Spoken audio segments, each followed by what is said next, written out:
Originally published in 1936, How to Win Friends and Influence People is perhaps the greatest self-help book of all time.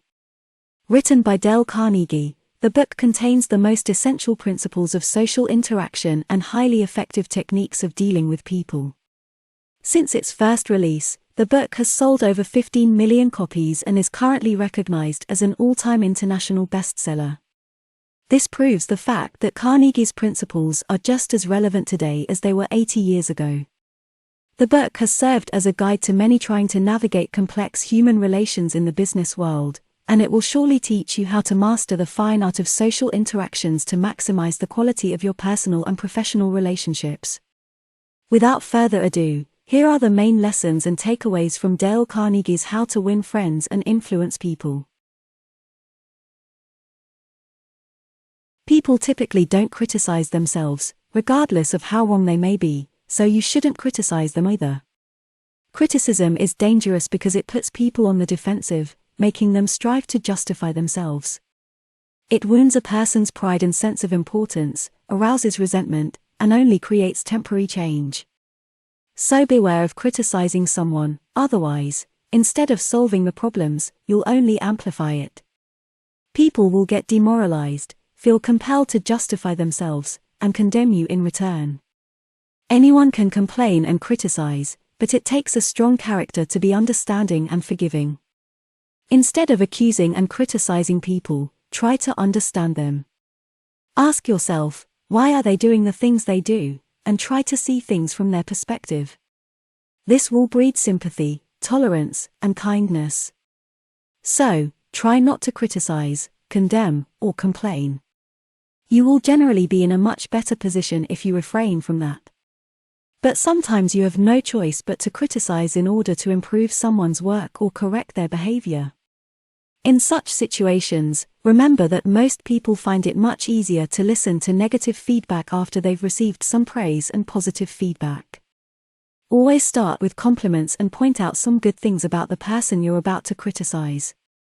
Then provide constructive criticism gently and tactfully. Finally, don't forget to end the criticism with another positive compliment. People are much more likely to respond positively to this approach. The easiest way to make friends is by becoming interested in other people, instead of trying to make other people become interested in you. Yet many people go through life trying to impress others. Of course, it doesn't work. People are not really interested in you or me, they are mainly interested in themselves. If we're trying too hard to impress people and get them interested in us, we will never have many real, sincere friends. True friends are not made that way. In order to make friends and to get others to like you and be more receptive to you, greet people with animation and enthusiasm. Say hello in a tone of voice that exudes interest and enthusiasm. Even when someone calls you on the phone, be altruistic. Do things for them that require your time, energy, and consideration. Don't hesitate to show interest, but remember, a show of interest must be sincere. It must be beneficial not only to the person showing the interest, but also to the person receiving the attention. Next time you're having a conversation with someone, whether a friend or someone you're meeting for the first time, try to learn some things about them that you didn't already know. If they mentioned something in passing, say an interest in psychology or a trip to France a few years ago, ask them where their interest in psychology comes from or what cities in France they have visited. This kind of interest and curiosity won't just help you forge strong bonds with others, it will also broaden your perspective and expand your sphere of knowledge. For formal meetings or circumstances, you can follow the example of one of the most beloved American presidents, Theodore Roosevelt. Everyone who was ever received by Theodore Roosevelt as a guest remained pleasantly surprised by his wide variety of knowledge. No matter who the visitor was, Roosevelt knew what to say. How did he accomplish that? By sitting up late the night before the meeting and reading up on the subject in which he knew his guest was particularly interested. Roosevelt knew that the elegant path to a person's heart is to talk about the things he or she values the most. If you research someone's interests, not only will you learn something new that might be useful to you someday, but you'll also be able to find common ground with the other person, and this will pay off for both parties. So before your next meeting with someone, do a bit of research on their website or social media profile and see if you can find out some information about their interests, hobbies, pieces of work, or favorite places. Before asking them to do something for you, set the stage with conversation around a topic of their interest. Give them the opportunity to talk about their passions. They'll be very excited to do this, and you'll be able to leverage that enthusiasm and positive energy to ask for what you want. This goes hand in hand with the previous lesson. As already mentioned, one can easily make friends by becoming genuinely interested in others. Well, being a good listener is a huge sign of interest. The more you pay attention to people and allow them to talk, the more they'll consider you a good conversationalist. Here's a piece of advice given by the former Harvard president, Charles William Eliot. There is no mystery about successful business intercourse. Exclusive attention to the person who is speaking to you is very important. Nothing else is so flattering as that. And of course, being a patient, sympathetic listener is just as important in an individual's personal life as in business. So, if you want to be a good conversationalist and develop harmonious relationships, be an attentive listener. Show genuine interest by asking questions that other persons will enjoy answering. Encourage them to talk about themselves, their goals, and their accomplishments. On the other hand, if you want people to avoid you, talk incessantly about yourself and interrupt them when they have something to say. People who talk only of themselves think only of themselves. Don't be one of those people. Next time you're having a conversation, pay attention to how much you're talking and how much the other person is talking. Are you a talker or a listener? Of course, a good conversationalist is both, but generally, you should aim to do 25% talking and 75% listening. As you practice this, pay attention to what compels you to talk more. Are you just trying to fill awkward silences? Do you tend to get overexcited when you share ideas or tell stories?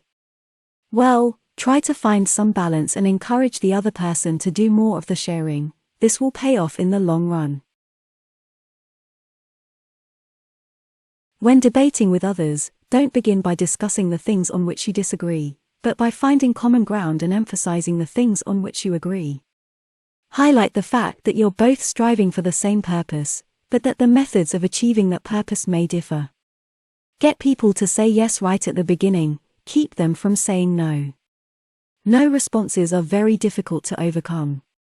When someone says no, their ego compels them to remain consistent with themselves and stick to it. Therefore, you need to get a number of yes responses and move the listeners in the affirmative direction. The more yeses you can induce, the more likely you are to capture the attention for your ultimate proposal.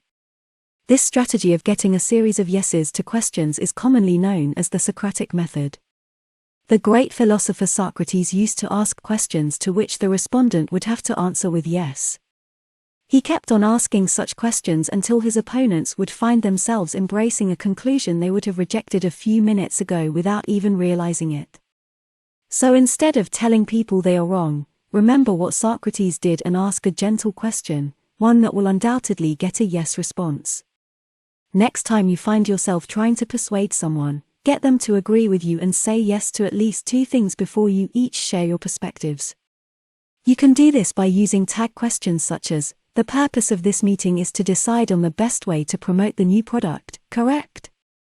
Showing others that you share the same ultimate goals will make them embrace your conclusions much more easily. No one likes to take orders, so ask questions or make suggestions instead of giving a direct order, such as "don't do this." Use a question such as, "Are you sure this will work?" A technique like that stimulates creativity and encourages cooperation instead of rebellion. It gives people a feeling of importance and allows them to think for themselves and prevent their mistakes. On the other hand, a bold command will only arouse resentment, which may last a long time, even if the command was given to correct an obvious mistake. Next time you're about to give an order to an employee, spouse, or child, resist the temptation to forcefully tell them what to do. Ask them questions that will make them want to do what you expected them to do. For example, if you want them to avoid a particular course of action, replace "don't do this" with "are you sure this will work?" You can tell someone they are wrong by a look or a gesture as easily as you can with words. Beware though, telling people they are wrong sends a direct blow to their judgment, intelligence, pride, and self-respect that will never make them agree with you. It will only make them want to strike back. Even under benign circumstances, it's hard to change people's minds, so don't make it harder by telling people they're wrong. If you are going to correct them, always do it subtly, so subtly that no one knows you're doing it. Even if you know someone's wrong, it's much better to correct them by admitting that you're the one who might actually be wrong.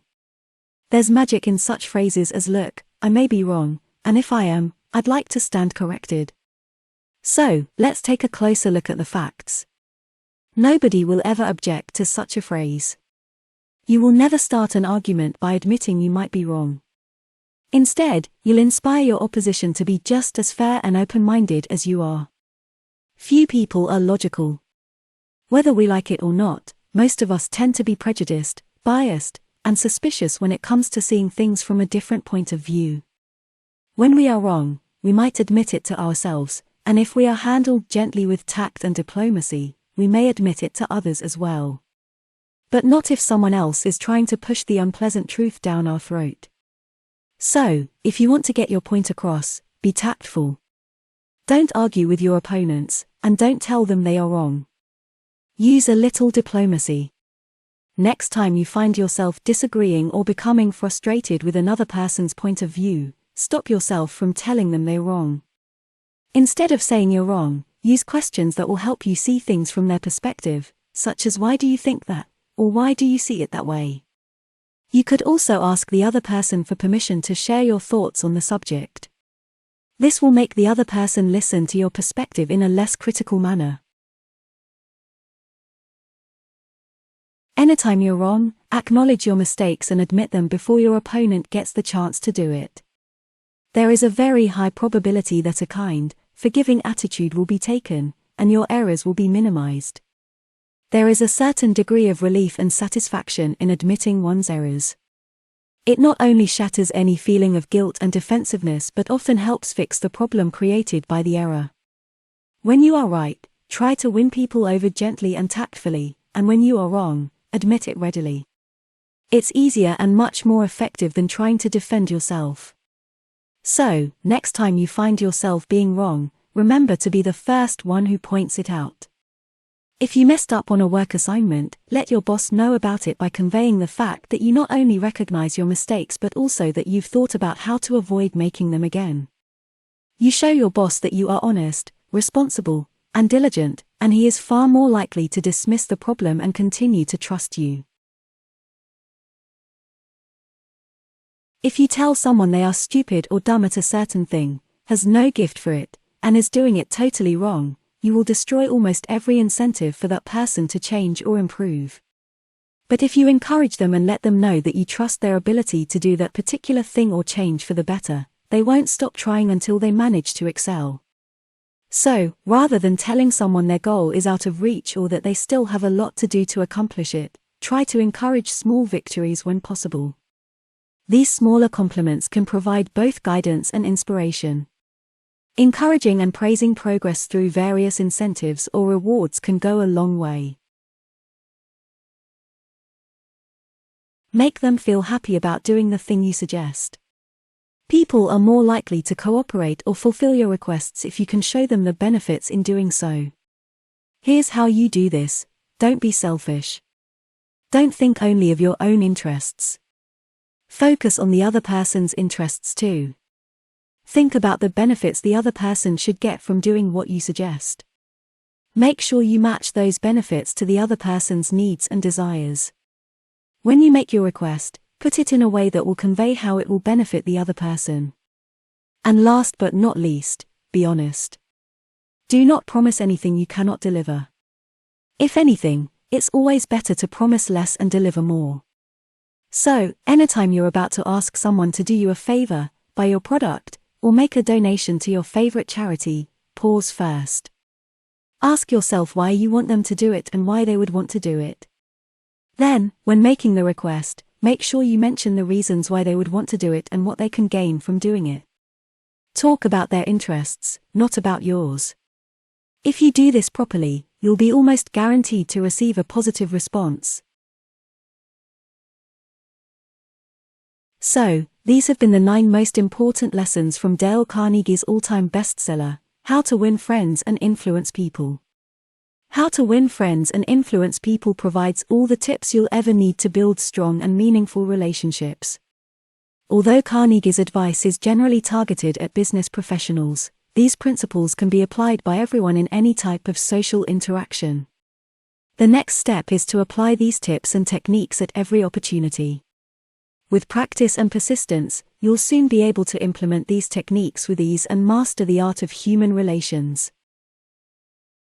If you enjoyed this summary and found some benefit in it, please take a few moments of your time to like this video and leave a comment down below.